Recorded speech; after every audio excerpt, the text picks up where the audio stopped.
verset 15. Verset 15 de Luc 18. Les gens qui avaient pour que le Seigneur Jésus les bénisse. Et ils empêchaient.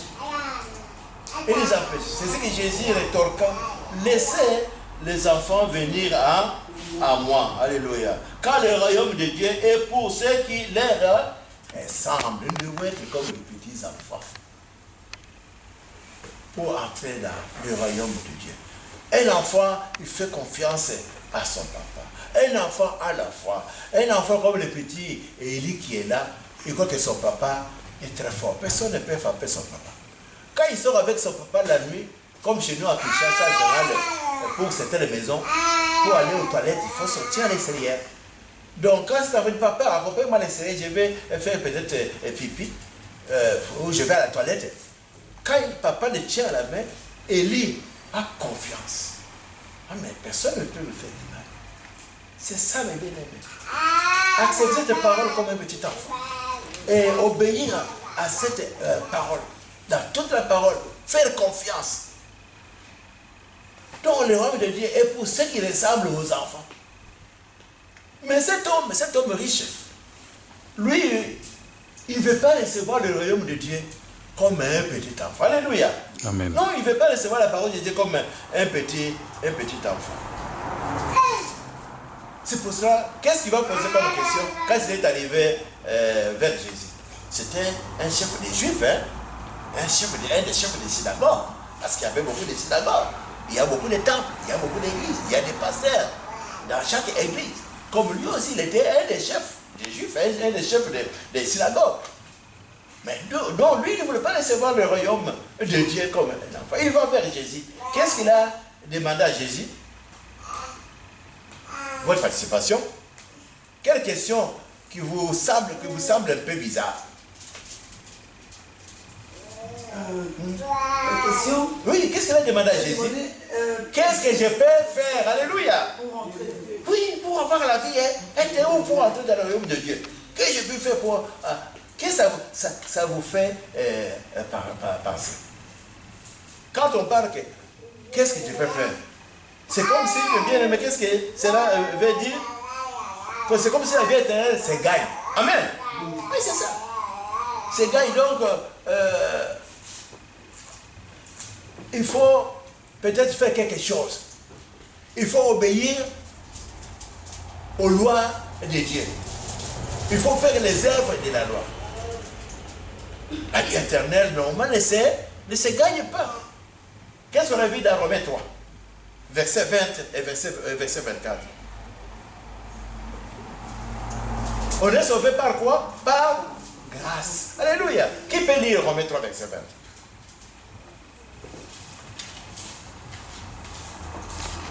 Non, la vie n'est pas en échange avec les œuvres. Oui, tu peux dire ma bien.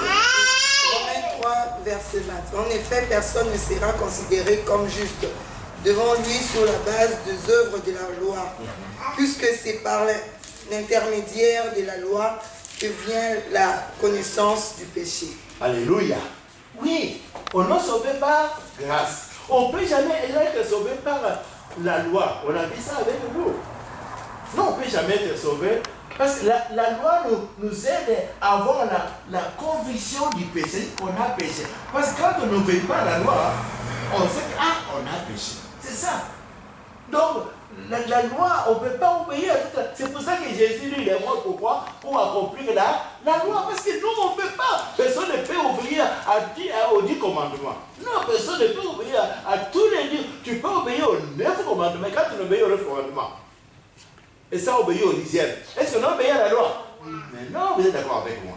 On n'a pas obéi à la loi. C'est ça, mes bien-aimés. C'est pour ça que Christ est mort pour accomplir la loi. Alléluia. Pour accomplir la loi. Et cet homme va demander à Jésus le savait. Jésus le savait. Qu'est-ce que je peux faire? C'est comme si on doit mériter les saluts. On doit mériter la vie éternelle. On la reçoit en acceptant Jésus seulement. Oh, c'est ça, le bien-aimé, un mystère. Uniquement, Romains 10, verset 10. À confesser seulement que Jésus est Seigneur. comme on a fait avec la sœur Géraldine.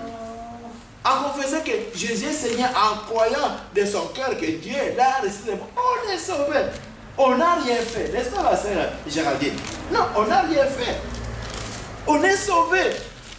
On a la vie éternelle qui commence maintenant. C'est la pensée de cet homme-là. Il connaissait ce qu'il lui fallait. C'était quoi la naissance?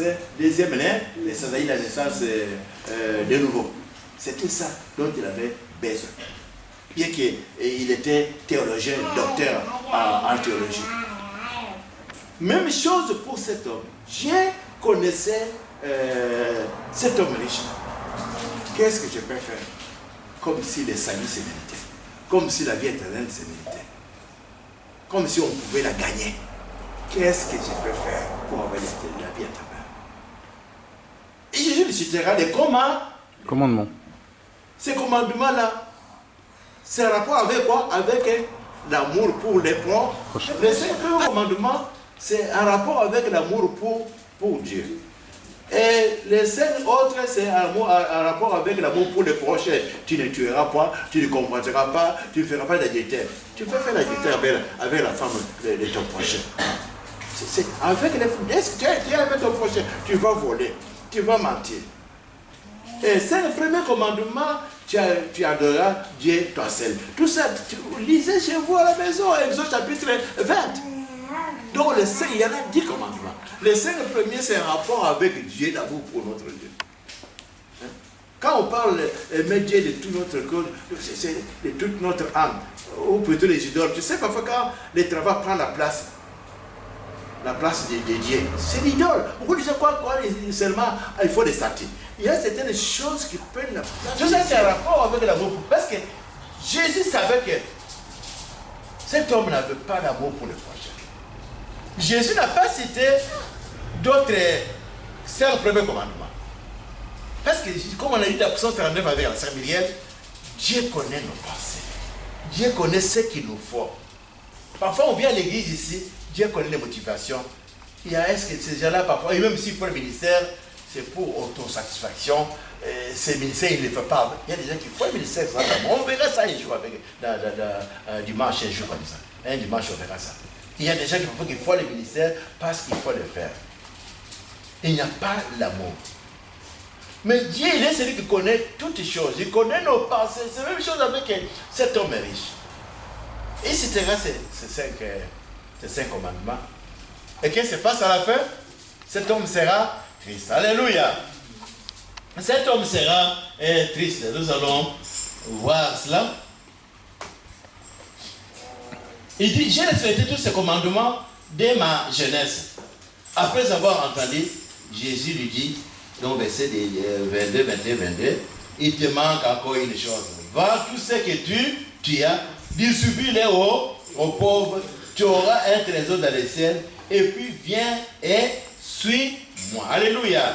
Viens et suis-moi.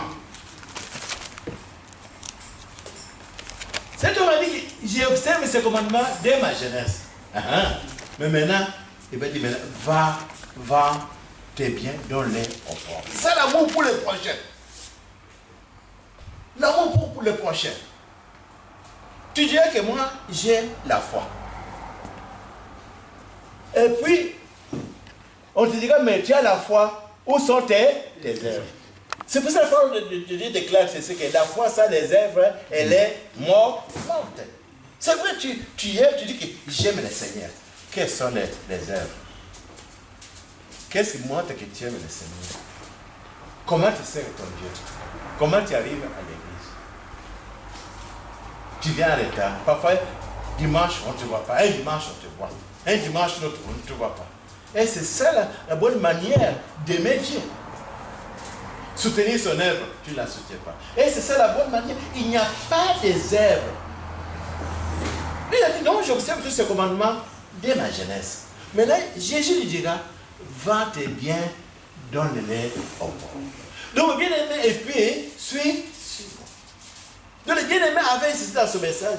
Suivre Jésus nécessite un renoncement. Alléluia. Un renoncement. Il faut renoncer à quelque chose. Ma sœur Myriam, tu peux lire Matthieu 4, verset 18 à 22. Suivez-moi, et je ferai de vous des pêcheurs d'hommes. Aussitôt, il laissèrent les filets. Voilà, il laissèrent les filets. Voilà le renoncement.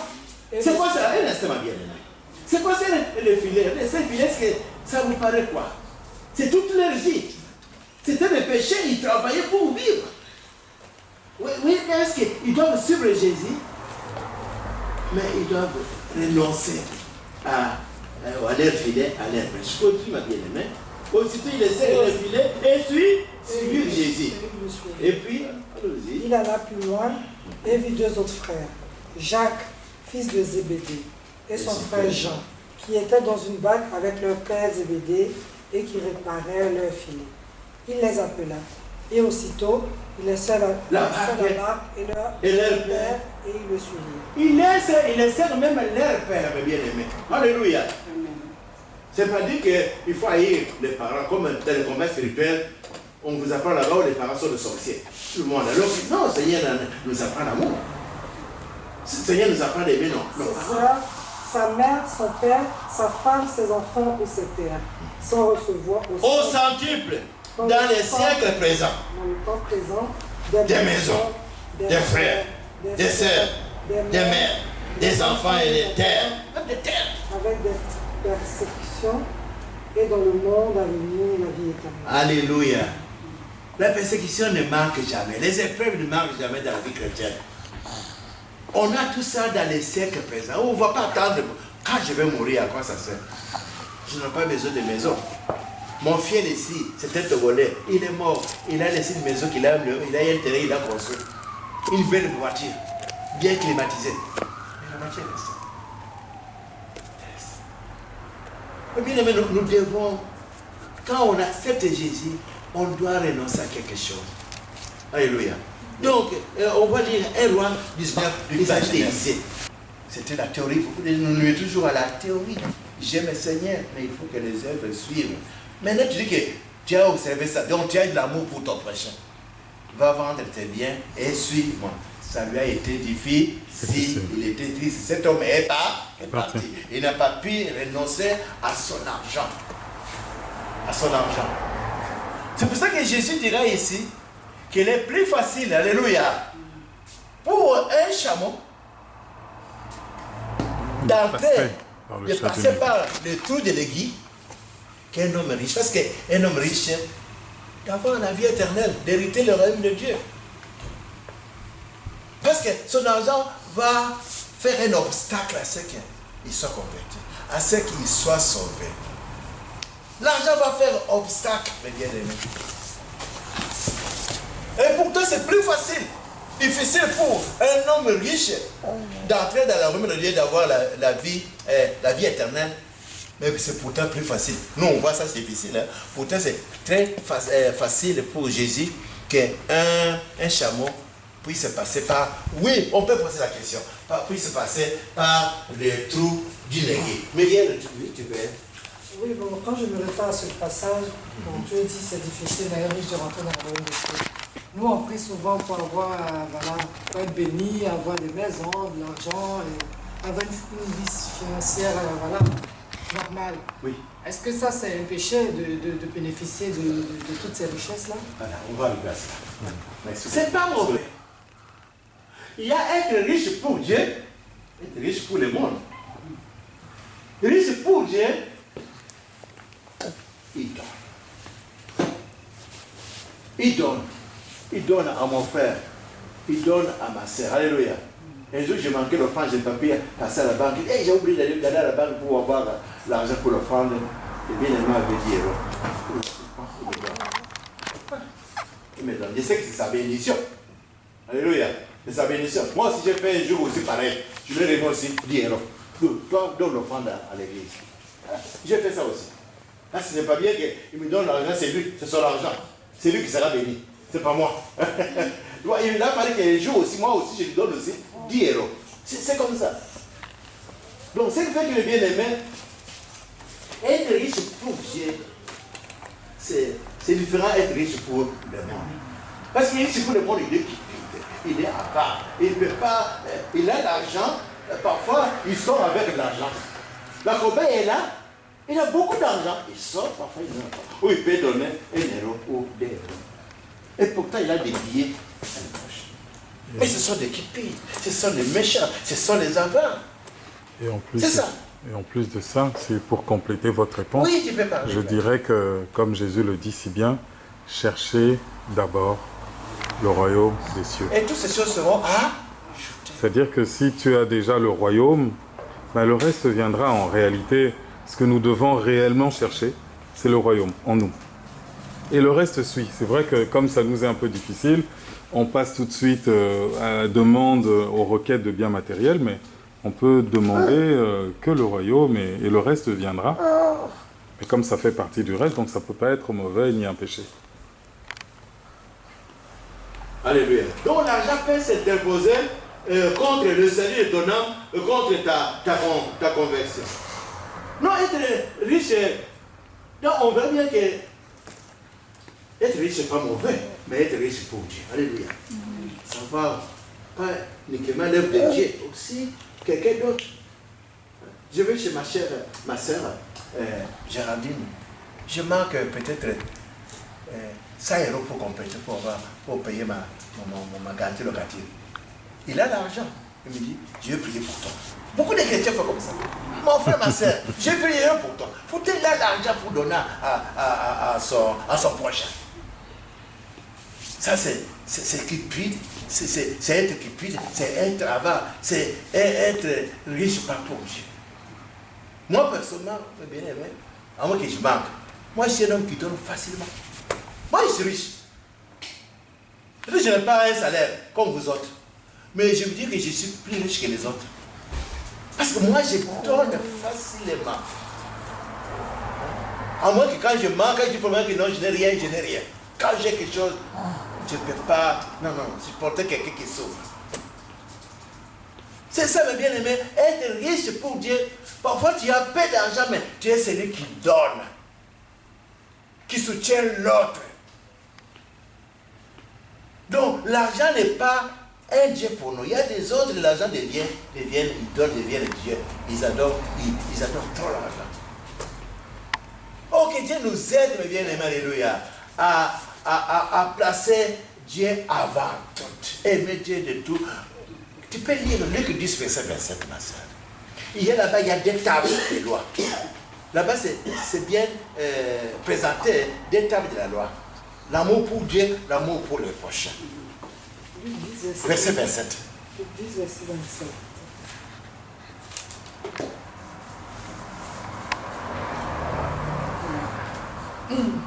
Il répondit, tu aimeras le Seigneur ton Dieu de tout ton cœur, de toute ton âme, de toute ta force et de toute ta pensée, et ton prochain comme toi-même. Je répète, tu aimeras Dieu de tout. De tout ton cœur, de toute ton âme, et de toute ta force et de toute ta pensée. Alléluia. Vous des jeunes là, vous avez la force. Tous vous des jeunes. Vous pouvez utiliser votre beauté, votre jeunesse pour gagner les âmes des païens. Surtout vous les femmes, avec votre beauté naturelle que vous avez là. Qu'est-ce que vous avez fait avec votre beauté? Et c'est difficile pour l'homme riche, qui n'est pas riche pour Dieu, d'entrer dans le royaume de Dieu. C'est ce que Pierre sera fâché. Alors c'est difficile. Impossible. Nous avons tout quitté, tout abandonné. Nous avons abandonné nos filets, nous avons abandonné nos barques pour te suivre. Alors, un juif riche ne peut pas jamais être sauvé. Ne peut jamais être sauvé. Pourquoi? Parce que la richesse, le bien-aimé, j'ai noté ça dans Deutéronome chapitre 28, tu peux lire ça, 28, verset 1 à 8. Et les produits de ton sol dans le territoire qu'il a juré à tes ancêtres de te donner. Jusqu'à 8, hein? Verset 8. Ok. Donc, vous voyez, et ce qui fait que ça fait un peu attester et puis il dit alors, c'est pas possible. Qui peut être sauvé? Si un riche, un juif riche qui est béni, qui a la prospérité, qui a l'argent, ne peut pas entrer dans le monde. C'est donc que Jésus dit que ce qui est impossible à l'homme est possible à Dieu. Dieu est capable de changer des riches qui sont en voie, qui a l'argent, qui ne peut pas soutenir l'œuvre de Dieu. Alléluia. Qui ne peut pas aider son prochain qui est en difficulté. Dieu est capable. Nous allons prier pour ça. Dieu est capable de changer le mal en bien. Bien le mal a fait allusion. Muriel a fait allusion. Alléluia. Il nous a fait chanter le chant numéro 121. Rien n'est trop difficile pour toi. Rien n'est trop difficile pour notre Dieu. Quelle est ta situation bien aimée pour toi? C'est difficile. C'est difficile. Non seulement dans le domaine de l'argent, ou même dans le domaine spirituel. Il y a des gens qui n'évoluent pas, disons, pas facilement dans le Seigneur. Ils mettent beaucoup de temps. Regarde notre bien-aimé, à peine arrivé, son papier est sorti, que Satan avait volé. Nous avons prié ici. Seigneur, Dieu, c'est lui qui restitue notre même bien, notre bien-aimé, j'ai dit. On a prié pour ça. Satan doit restituer ce qu'il a pris. On lui avait volé son papier. Elle est rentrée au Cameroun, il ne sait pas combien d'années. Elle est bénie. Alléluia. Il n'a pas cherché. Non, moi, je vais là où.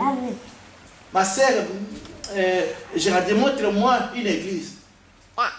J'ai dit, ne lui a montré que l'église, là où se trouve son ami, ni rien. Il n'a pas été chercher des églises partout, ça s'appelait ici, ça pousse comme des champignons. Non, moi je connais une église qui m'a donné mon ami, mais rien pris. Et l'a mené ici. Dieu n'a pas traîné, bien aimé. Dieu n'a pas traîné pour la bénir. Donc nous allons prier que Dieu, il y a des gens parfois qui ont difficile à progresser spirituellement. Leur foi est chassalante, qui dépend des événements. Quand tout va bien, on le voit à l'église. Quand tout ne va pas bien, on ne le voit pas. Tantôt il est à l'église, tantôt il n'est pas là. Les réunions sont proclamées, mais parfois il ne vient pas. Ils ont eu des baptêmes, ils n'ont pas de ministère. Ils sont là comme ça. Nous allons prier. C'est vrai, parfois c'était impossible. Pour les hommes, nous parfois on dit, cet homme vraiment est-ce qu'il peut. Mais le Seigneur est capable. Parce que ce qui est possible à l'homme est possible à Dieu. Dieu, il est capable de changer la situation de malédiction en bénédiction. Dieu est malade, rongé par la maladie. Dieu est capable, alléluia, de guérir. Dieu est capable de délivrer. Parfois, on a le désespoir, on espère prier. Mais Dieu est capable. Alléluia. Dieu est capable, nous allons prier pour ça. Dieu est capable de changer ses ministères, de voir les chaises qui sont vides là. L'année dimanche, il est capable de remplir ces chaises-là. Dieu est capable d'amener des païens ici, écouter la parole de Dieu, une parole qui touche, comme le jour de Pentecôte. Les païens ont demandé à Pierre, qu'est-ce que tu veux que nous fassions? Parce qu'ils ont été touchés par la parole de Dieu. Et qu'est-ce que Pierre dira? Alléluia. Répentez-vous, alléluia, convertissez-vous et soyez baptisés au nom de Jésus. Acte 2. Au nom de Jésus. Quand vous allez verset 38, quelque chose comme ça, je n'ai pas vu les textes. Du Seigneur là, il est capable de changer la situation de malédiction en bénédiction. Tu crois que tu es maudit, donc ta famille est maudite. Je ne sais pas ce qui s'est passé dans ta famille. Dieu est capable. C'est Dieu là. Oh, quand la sœur nous a fait chanter ce chant-là, mais ça va dire, Seigneur, tu es bon.